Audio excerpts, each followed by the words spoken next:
Hey guys, it's Lando from the Snap Fantasy Football Podcast. I'm your host today, and I'm talking about running back Miles Sanders. This is Miles Sanders, one of the stud running backs from years past. He's only 22 years old. And really, can you trust him in your fantasy playoffs? Can you trust him against New Orleans this week with Jalen Hurts at quarterback? If you need specific examples, get it on our DMs or comment below who you have besides Miles Sanders at running back position and whether or not you should start him, because there's lots of factors that go into this, especially in the playoffs. You're probably playing against a really good team potentially, or maybe you are the good team and you have Miles Sanders. You've been sitting Miles Sanders, but maybe had a Gibson injury or something along those lines.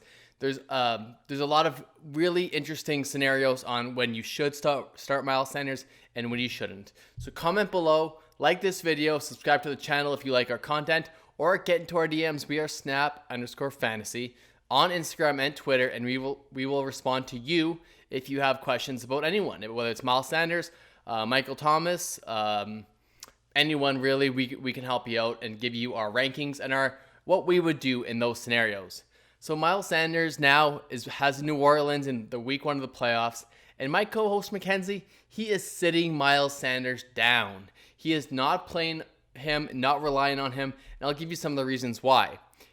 Myself, on the other hand, I am playing him in one position in particular in a dynasty league where I have him, and there's some reasons behind that as well. So this past week, Miles Sanders had a locked and loaded matchup against Green Bay.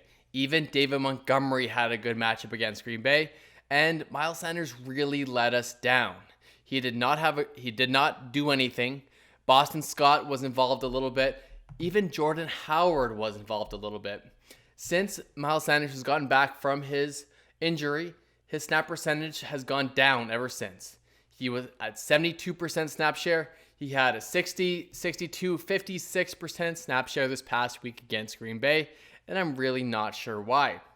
Where Boston Scott, this past week, he had a 27% snap share, only 2 touches, but he was on the field more than what we would like. Jordan Howard as well had a 17% snap share, and it's the difficult part about Miles Sanders this week is you need to do so much projecting, because you have to now project again with a new quarterback at the helm under center.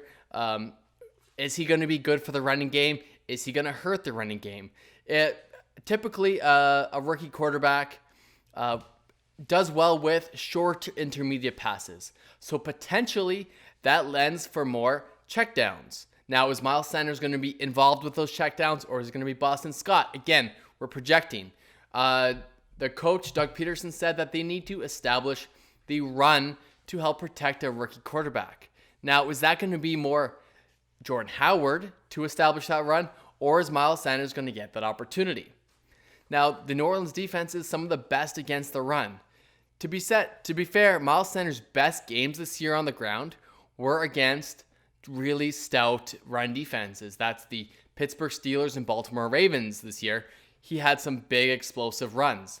Now, we can't just say that Miles Sanders only plays well against good run defense, because that would be ridiculous. That would be just a wild projection that doesn't make any sense. But he always has upside. That's the allure to Miles Sanders. He was highly touted throughout the offseason. He was a league-winning type of running back because he was involved with the passing game. He really broke out last year, and he was a Penn State backup to Saquon Barkley, and really showed that he was probably the best running back from last year's set of rookies.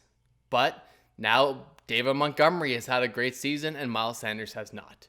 So if you are considering playing Miles Sanders, you pretty much have an extremely low floor, and you're really hoping for that high upside play, the screen pass, the toss. It's got to be a breakaway 35-yard touchdown, 60-yard touchdown for Miles Sanders to actually have a big game, because against New Orleans with a rookie quarterback, there are probably not going to be very, very many opportunities for touchdowns. So if there are, it might come on a long bomb to Jalen Reagor. It's going to be difficult for that offense to do well and move the ball against a really good New Orleans defense Now, there's a chance that Jalen Hurts is the real deal and is great for that team and will finally move the ball and have an explosive game against someone. It's going to be a shootout for all we know. But again, you're looking at projections, and this is the week 1 of the playoffs. I would look to go elsewhere for the running back position. I'll give you some examples of those running backs I would start over Miles Sanders. Even in a bad matchup, I would consider starting Kareem Hunt, who hasn't been great. That relies on efficiency, but at least their run game has shown to be great and consistent. I would start Kenyon Drake. I would start Melvin Gordon in a good matchup against Carolina. I would start Wayne Gallman versus Arizona. I would start Myles Gaskin against Kansas City. And some fringe guys. I'm not really sure what else. The really big question is if you're going to start one of these waiver ads like Ty Johnson and like Devontae Booker. Are you willing to go that far to start one of those guys over Miles Sanders? That's the real question, and that's going to be a toss-up because those guys are also massive projections on how they're going to do for the full game as the starter. Ty Johnson did okay in decent work. I think he had 60 yards on the ground with limited work.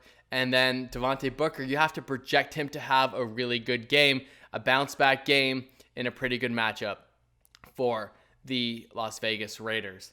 So it's tricky, guys. It does depend if you need pure upside, if you're projected to lose by a lot, if you have a guy that duds out on Thursday, potentially Miles Sanders could be your savior, but it's going to be a stretch. If you are safe and you have really good players, you're projected to win by quite a bit, Miles Sanders presents such a low floor that I would go with a guy like even Giovanni Bernard against Dallas in a plus matchup than a guy like Miles Sanders. I hate to have this come through. I'd rather have you win your matchup, Miles Sanders puts up a pretty good game on your bench, and then you have more confidence in playing Sanders against Arizona in 2 weeks. So thanks a lot, guys. Good luck in your fantasy playoffs. Make sure to reach out to us. I'm Lando_FF on Twitter, and we are Snap_Fantasy. Thanks a lot, guys, and we will see you next week.